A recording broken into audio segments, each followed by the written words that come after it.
이번 시간에는 유체역학 아, 마지막 부분인 이제 베르누이 방정식에 대해서 공부하도록 하겠습니다. 옆에 있는 그림은 이제 데니얼 베르누이의 초상화인데 이제 잘생겼나요?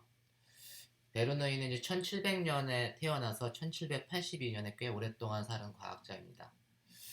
먼저 이제 그 옆에 있는 그림을 보면 뭐 연기 같은 건데, 이 연기 같은 거 보면 위쪽으로 올라갈수록 점점 막 소용돌이도 치고 정신이 없네요. 그래서 이러한 것들은 우리 보통 이게 난류라고 하는데, 이런 난류는 우리가 공부하기가 굉장히 어렵습니다. 그래서 우리가 베르누이 방정식은 이러한 난류, 흐르는 유체에 대한 방정식을 인데, 이런 난류를 다루는 것이 아니고 굉장히 정돈된 유체, 그런 걸 우리가 이상유체라고 합니다. 이상유체, 아이디얼 플루이드를 다루는 아이디얼 플루이드에 대한 방정식이 베르누이 방정식입니다. 이렇게 굉장히 복잡한 난류에 대한 방정식이 아니라, 그럼 우리가 이상유체라고 하는 게 뭐냐? 이상유체의 조건이 있습니다. 이상유체의 조건은 먼저 이제 정상 흐름 혹은 steady flow 혹은 이제 층 흐름이다를 만족한다, 이렇게 얘기를 합니다.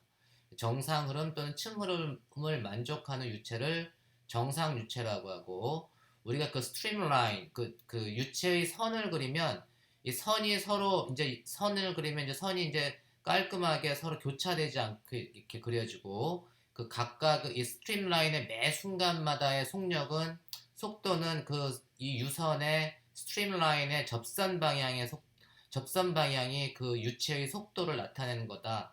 이렇게 우리가 나타내 줄 수 있는 흐름을 정상 흐름이다 혹은 그 층 흐름이다라고 하고, 이 라인들이 서로 겹치면 안 됩니다. 겹치는 그런 흐름을 정상 흐름이라고 하지 않아요. 그리고 이제 이상 유체의 또 다른 특징은 이제 그 이전 시간에 얘기했지만 이제 밀도가 일정한 비압축성 유체이고, 그리고 이제 저항을 고려하지 않는다. 저항이 없는 점성이라고 얘기합니다. 저항이 없는 유체를 이상 유체라고 합니다.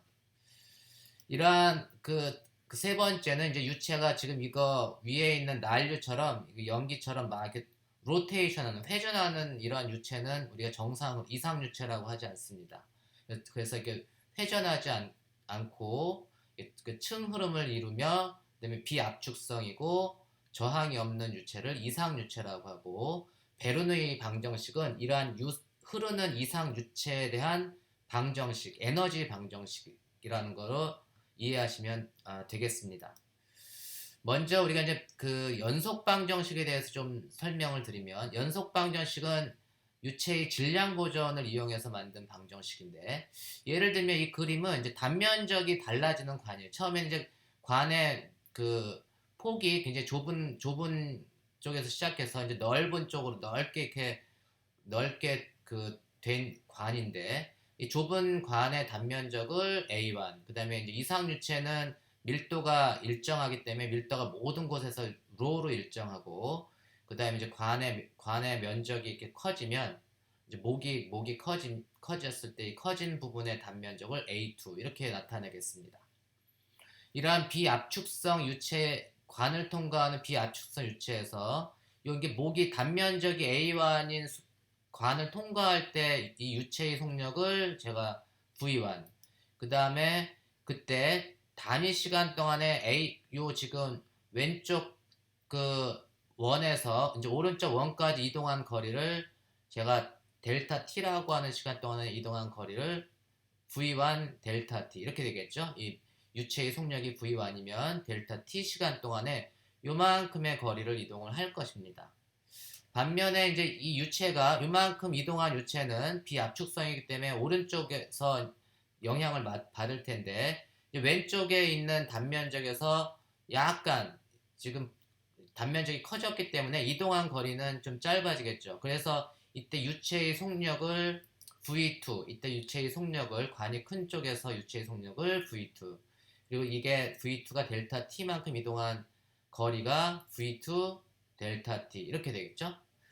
그러면 우리가 이제 델타 t라고 하는 시간 동안에 요만큼 왼쪽에서 이동한 만큼의 유체가 델타 같은 시간 동안에 오른쪽에서 이동을 하게 될 겁니다. 그러니까 델타 t 시간 동안에 질량은 보존이 될 텐데 질량은 이 유체의 질량은 밀도 곱하기 최적 rho times 델타 v가 되겠죠.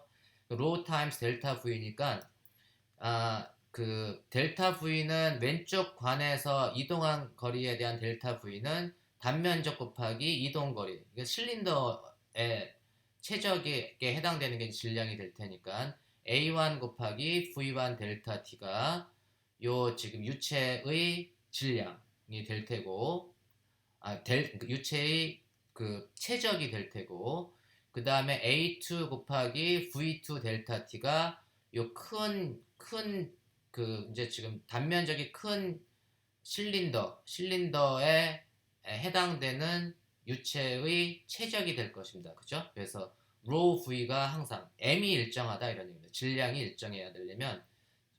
일정하려면 이렇게 돼야 된다. 왼쪽은 A1 V1 델타 T가 최적에 해당되고 오른쪽은 A2 V2 델타 T가 이동 그 실린더의 최적에 해당됩니다.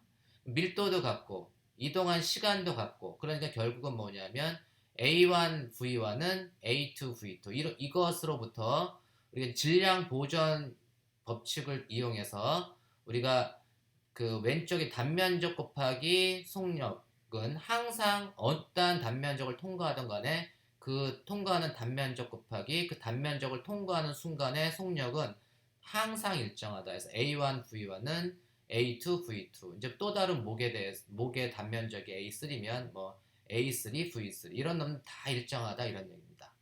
이해하셨죠? 그래서 이걸 우리가 연속 방정식이다. 유체의 연속 방정식을 써라 그러면 이제 A1 V1 단면적 곱하기 속력은 그 어떤 단면을 통과하는 유체의 속력은 그 단면적 곱하기 속력은 항상 일정하다라고 하는 게 연속 방정식입니다. 이러한 연속 방정식을 이용해서 우리가 수도꼭지에 물을 틀면 수도꼭지에 그 물이 점점 갈수록 가늘어지는 것을 우리가 볼 수가 있습니다. 그래서 지금 요 순간에 지금 맨 위쪽에서 그 선으로 표시한 요 단면적을 A0, 그 다음에 H만큼 떨어져서 가늘어진 단면적을 A라고 할 때 이때 지금 A0를 통과하는 순간에 이 물의 속력을 구하시오 라고 하면 어떻게 구할까요? 지금 물이 내려오면서 A0의 단면적을 통과하는 물의 속력을 V0, 그 다음에 H만큼 떨어졌을 때 떨어진 후에 가늘어진 단면적을 A라고 하면 V0는 이거 어떻게 구하죠? 어떻게 구할 수 있습니다. 어떻게 구할 수 있냐면 이 바로 그 유체의 연속 방정식을 이용해서 구할 수가 있습니다. 우리가 요 A0, V0는 우리가 이제 요 단면적 A를 통과할 때의 유체의 속력을 V라고 그냥 했을 때 A0, V0는 A, V가 연속 방정식이죠? 그러면 제가 이게는 지금 유체가 낙하하니까 우리가 이제 등가속도 운동식을 적용을 하면 그 나중 A라는 단면적을 통과할 때 유체의 속력 V 제곱은 V0의 제곱 더하기 2GH 이렇게 되겠죠. 그렇죠? 이게 이제 등가속도 운동을 하기 때문에 속력의 관계식은 V제곱은 V0 제곱 더하기 2GH가 됩니다. 역학 시간에 우리가 많이 배웠죠. 그러면 우리가 이 V라고 하는 거는 우리가 V를 모르더라도 이 지금 연속 방정식에서 V는 어떻게 되냐면 A분의 A0 곱하기 V0가 V니까 이 V 제곱 대신에 A분의 A0 제곱 곱하기 V0의 제곱을 대입해 줄 수가 있습니다. 그렇죠? 그래서 모든 걸 우리가 V0의 항으로 V0 제곱으로 나타내 줄 수가 있고 이로부터 우리가 이제 단면적 요 지금 물의 단면적 A하고 A0, 그 다음에 중력과 속도, 그 다음에 H 이런 걸 우리가 다 측정할 수가 있잖아요. 그래서 이거로부터 우리가 그 A0를 통과할 때 단면적이 A0인 부분을 통과할 때 유체 그 물의 속력 V를 구하면 루트 A0 제곱 빼기 A 제곱분의 2GH 곱하기 A 제곱 뭐 이런 식으로 우리가 물의 속력을 계산할 수가 있습니다. 그래서 이거 이론적인 값과 여러분들이 직접 측정해서 실험을 해가지고 비교하는 실험도 해볼 수가 있습니다. 그 다음에 이제 진짜 우리가 이제 베르노이 방정식은 뭐냐? 아까 연속 방정식은 질량 보존을 이용해서 얻은 방정식이고 베르노이 방정식은 사실은 에너지 보존 방정식이다라고 이야기를 합니다. 얘는 지금 관이 이제 거꾸로 반대로 뒤집혔네요. 이제 목이 큰 쪽에서 목이 작은 쪽으로 이렇게 진행을 이제 유체가 진행을 할 경우에 목이 큰 쪽에서 유체의 속력을 V1, 그다음 단면적이 작아진 목이 작은 쪽에서 유체의 속력을 V2라고 이렇게 했을 때 이게 우리가 이제 이 단면적이 큰 쪽에서 그 작용하는 유체의 압력을 P1, 그다음에 단면적이 작은 쪽에서 작용하는 유체의 압력을 P2 이렇게 제가 하겠습니다. 그러면 우리가 이 속력은 어디가 더 빠른가? 이 속력이 지금 유체가 V1이 더 빠를까요? V2가 더 빠를까요? 여러분이 경험적으로 어떤 경우가 더 빠를까요? 이 경우는 당연히 V2가 더 빠릅니다. 관이 큰 쪽에 단면적이 큰 쪽에서 단면적이 작은 쪽으로 가려면 예를 들면 여러분들 소방호스 보면은 소방호스 물을 딱 틀어놓고 그냥 그 단면적이 변하지 않는 상황에서는 뭐 V1, V2가 같겠지만 내가 소방호스의 일부분을 손으로 딱 막으면 갑자기 물이 굉장히 세지죠. 그래서 물이 굉장히 강한 속력의 물이 빠져나갑니다. 그래서 우리가 이제 단면적이 넓은 곳에서 단면적이 좁은 곳으로 갈 때는 단면적이 좁은 곳에서 그 유체의 속력이 더 빠릅니다. 그래서 V2가 V1보다 더 빠르게 되고 V2가 V1보다 더 빠르면 압력은 어느 쪽이 더 클까요?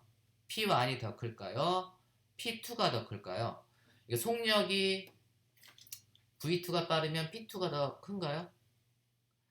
우리가 V2가 빠르다는 얘기는 속력의 변화가 생겼다는 얘기죠. 속력이 느리게 가다가 갑자기 빨라졌다는 얘기는 속력의 변화가 생겼다니까 단위 시간 동안에 속력이 증가했죠. 속력이 증가했다는 얘기는 힘이 어느 방향으로 작용한다는 얘기죠. 힘이 바로 속력이 작은 쪽에서 속력이 빠른 쪽으로 알짜 힘이 작용한다는 얘기입니다. 그렇죠? 힘이 작용한다는 얘기는 이쪽을 오른쪽 방향으로 힘이 작용한다는 얘기는 어느 쪽에 압력이 더 크다는 얘기인가요? 그렇죠. 당연히 P1 쪽이 P2 쪽보다 압력이 큽니다. 이게 여러분들이 많이 쉽게 틀릴 수 있는 부분인데, 그러니까 속력이 빠른 쪽의 압력이 더 작습니다. 그렇죠? 그러니까 유체의 속력이 증가하면 유체의 내부 압력이 증가하는 것이 아니고 유체의 내부 압력이 감소합니다. 이게 굉장히 핵심적인 내용이에요. 여러분들 물체 단면적이 큰 쪽에서 단면적이 작은 쪽으로 유체가 흐르게 되면 속력은 빨라지지만 압력은 줄어듭니다. 그거 꼭 명심하십시오. 그러면 좀 그런 걸 우리가 확인할 때 예를 들면 제가 이게 동그라미를 그렸는데 물방울을 한번 그려봤어요. 그 물방울을 나타내는데 요 지금 그 목이 단면적이 큰 쪽에서의 물방울은 압력을 받아서 요만큼의 뭐 크기를 가지고 있는데 그럼 이 P2부 목이 작은 쪽으로 가게 되면 물방울이 커질까요? 작아질까요? 당연히 딩동댕 네 맞았습니다. P2의 압력이 작기 때문에 물방울이 더 커지겠죠. 그래서 압력이 작은 쪽으로 갈수록 물방울이 점점점 속력은 빨라지고 물방울은 점점 커지는 것을 여러분들이 관찰을 할 수가 있습니다. 이해하셨죠? 그리고 이제 베르노이 정리는 식으로 굳이 표현을 하자면 제가 증명 없이 먼저 쓰게 되면 그 에너지 보존식인데 P1 더하기 그러니까 V1 그러니까 속력에 해당되는 운동 에너지 P 압력 더하기 뭐 운동 에너지에 해당되는 거다 이렇게 생각하시면 됩니다. P1 더하기 2분의 1 로 V1 제곱은 요쪽에서의 P2 더하기 2분의 1 로 V2의 제곱입니다. 다시 말해서 P1에서의 압력이 작아지면 압력이 P2보다 압력이 크면 V1이 작아져야 된다는 걸 알 수가 있습니다. 그러니까 압력이 커지면 속력이 작아져야 되고 압력이 줄어들면 속력이 빨라져야 된다라는 걸 여러분들이 이 식을 통해서 베르누이 그 방정식을 통해서 여러분들이 이해를 할 수가 있습니다. 이거는 제가 일단은 증명하지 않고 그냥 넘어갈게요. 근데 지금까지는 이제 우리가 높이 차를 고려하지 않고 같은 이제 높이차가 같은 높이에서의 베르누이 정리를 그 보아왔는데 우리가 이제 높이 차를 만약에 고려하게 되면 P1의 압력과 P2의 압력이 이제 P1이 작용하는 위치가 Y1, 그다음에 P2가 작용하는 위치가 Y2라고 하면 둘 사이의 압력 차가 높이 차에 의해서 우리가 운동 에너지뿐만이 아니고 포텐셜 에너지까지 고려를 중력에 의한 포텐셜 에너지까지 고려를 해줘야 됩니다. 그래서 이 경우에 베르누이 방정식은 이 지점에서의 에너지는 뭐 P1 더하기 2분의 1 로 V1 제곱 더하기 로 GY, 이게 이제 중력에 의한 포텐셜 에너지에 해당되고, 여기 이제 P2 더하기 2분의 1 로 V2 제곱 더하기 플러스를 제가 많이 하고 싶었나 봐요. 더하기 로 GY2, 이게 바로 높이차를 고려한 베르누이 방정식입니다. 제가 이게 부호를 하나 뺄게요.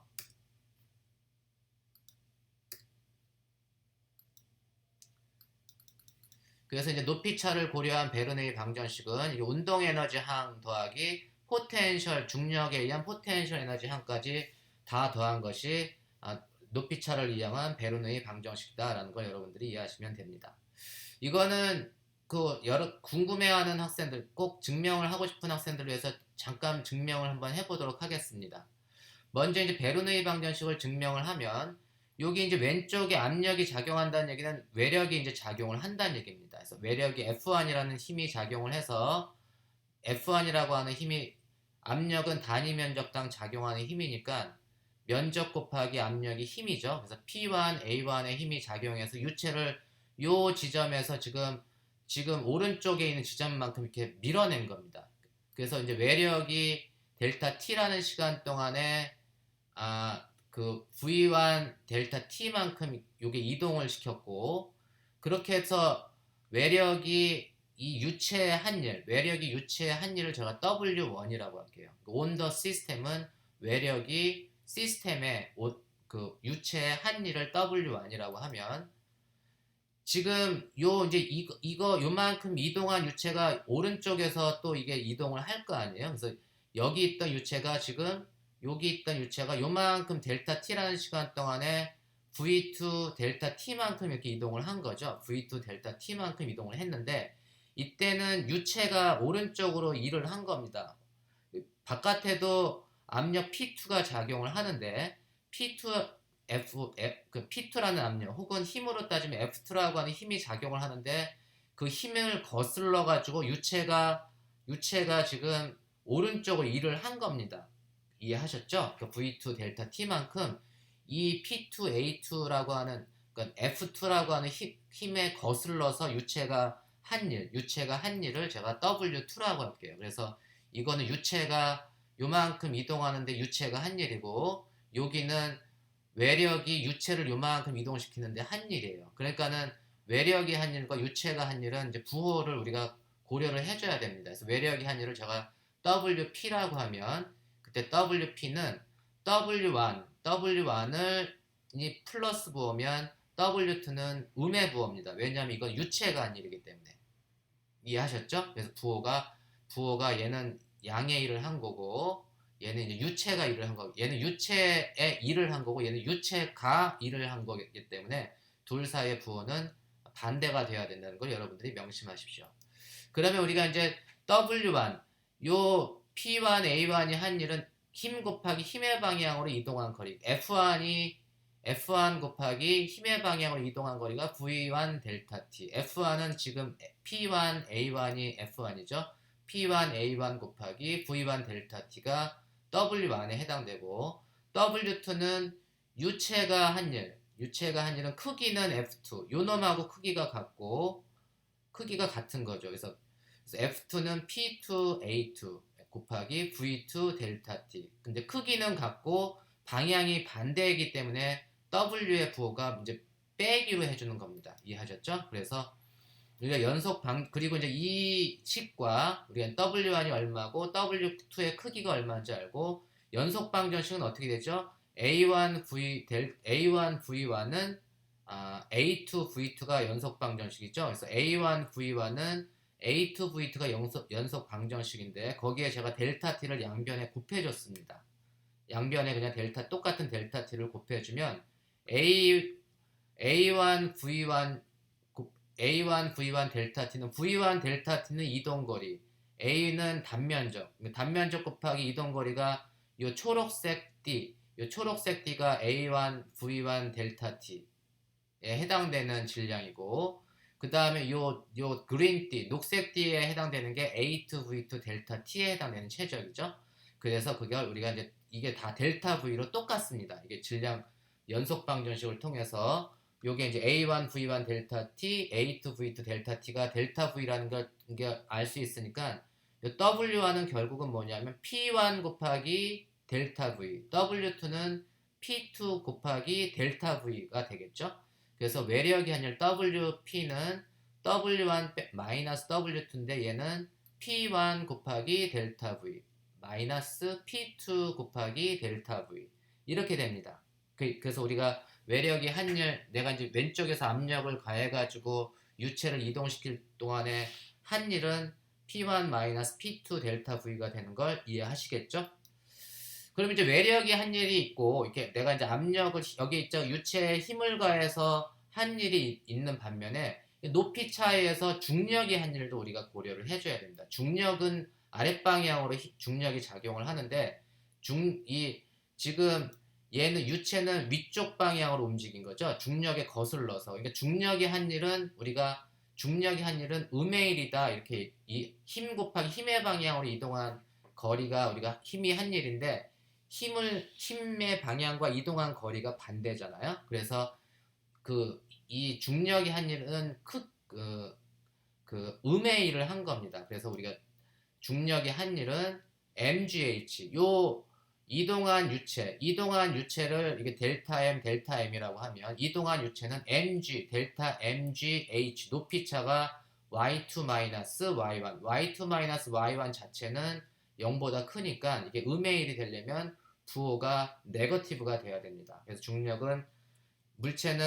유체는 중력을 거슬러서 올라갔기 때문에 중력의 한일은 음의 일이 된다는 걸 여러분들이 명심하시기 바랍니다. 그리고 이제 일 에너지 정리를 보면 그러면 이 시스템이 한 토탈 일은 어떻게 되냐면 총 일은 이 WP하고 WG를 다 더한 거죠. 그게 W는 WP 더하기 WG가 되고 일 에너지 정리는 이때 이제 외력이 한 일은 운동 에너지의 변화량, 이 유체의 운동 에너지의 변화량으로 다 간다라고 하는 게 일 에너지 정리가 됩니다. 그죠? 운동 에너지는 나중 상태의 운동 에너지는 2분의 1 mv2의 제곱. 이게 이제 m이 델타 m이죠. 델타 m v2의 제곱 빼기 처음 운동 에너지 2분의 1 m 델타 m v1의 제곱. 그게 운동 에너지의 차이죠. 그래서 이게 1 에너지 정리를 따라서 W는 델타 K. 그래서 W는 P1-P2 델타 V 마이너스 델타 M의 G에 y2-y1는 2분의 1 델타 M의 V2 제곱 빼기 V1의 제곱. 이렇게 됨을 알 수가 있습니다. 1 에너지 정리로부터 우리가 구한 거예요. 그럼 우리가 이제 델타 M은 뭐죠? 질량은 밀도 곱하기 최적. 밀도 곱하기 최적이 얼마냐면 밀도는 로로 비압축성이니까 로로 일정하고 최적은 둘 다 델타 V. 이 실린더의 최적이 델타 V잖아요. 그래서 델타 M 자리에 로 타임스 델타 V를 다 제가 대입을 해줬습니다. 그러면 우리가 결국은 뭐냐면 델타 V를 다 포함하고 있으니까 얘는 다 소거시켜 줄 수 있죠. 델타 V는 다 이제 소거시켜주고 좌변은 P1, 좌변은 인덱스가 1인 놈 P1 그 다음에 또 여기 더하기 로 GY1 그 다음에 여기 V1을 좌변으로 이동시켜주면 더하기 2분의 1 로 V1 제곱.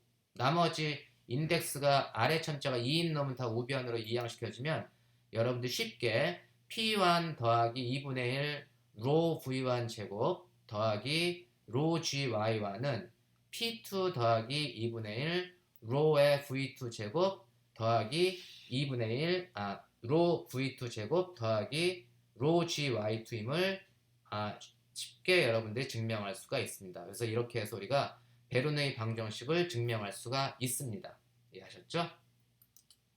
우리가 이제 끝으로 우리가 이제 비행기도 이러한 베르누이 방정식을 통해서 우리가 이해할 수가 있는데, 지금 비행기가 왼쪽으로 지금 이륙을 하려고 해요. 이게 위로 이제 쭉 비행기가 이제 이륙을 하려고 비행기 날개를 본 건데, 비행기가 이제 맞바람을 맞으면서 이륙을 하는데, 비행기가 이륙을 시키려면 이제 들어오는 그 맞은편에서 오는 공기가 이 날개 위쪽으로도 흐르게 되고 아래쪽으로도 이렇게 흐르게 됩니다.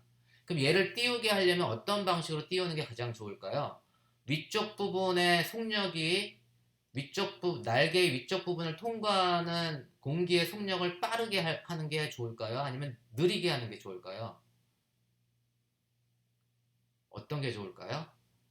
이게 이게 지금 비행기가 뜨려면 위쪽으로 힘이 작용하는 게 좋겠죠. 위쪽으로 힘이 작용한다는 얘기는 아랫부분의 압력이 더 커져야 크고 윗부분에서 누르는 압력은 작게 만들면 됩니다. 그러니까 압력이 작아지려면 속력이 어떻게 돼야 된다? 되게 빨라야 된다. 그래서 위쪽 공기의 속력을 빠르게 해야지 우리가 그쪽 부분의 압력을 낮게 해주고 반대쪽 부분의 압력을 상대적으로 높은 압력으로 유지시켜 줄 수가 있습니다. 그래서 높은 압력에서 낮은 압력 쪽으로 힘이 작용을 할 테니까 그러한 방식으로 위쪽 부분 공기의 속력을 빠르게 만들 수 있는 날개는 다 이렇게 뜰 수가 있습니다. 그래서 디자인을 어떻게 하느냐에 따라서 좀 더 디테일하게 달라질 수 있겠지만, 기본적인 아이디어는 위쪽 부분을 통과하는 공기의 속력이 빠르게 만들수록 우리가 이제 비행기가 더 잘 뜰 수 있다. 그래서 여러분들이 비행기를 만들 때도 여기 날개의 위쪽 부분을 통과하는 공기의 속력이 빠르게 만들수록 더 잘 뜬다라고 하는 사실을 여러분들이 명심하시기 바랍니다. 우리가 이제 여러분 야구를 하는 경우에도 투수가 이제 공을 던지면 이 공이 쭉 가면서 그 공기 저항을 받으면서 진행을 하겠죠. 근데 공이 이렇게 스핀을 주지 않고 그냥 쭉 던지면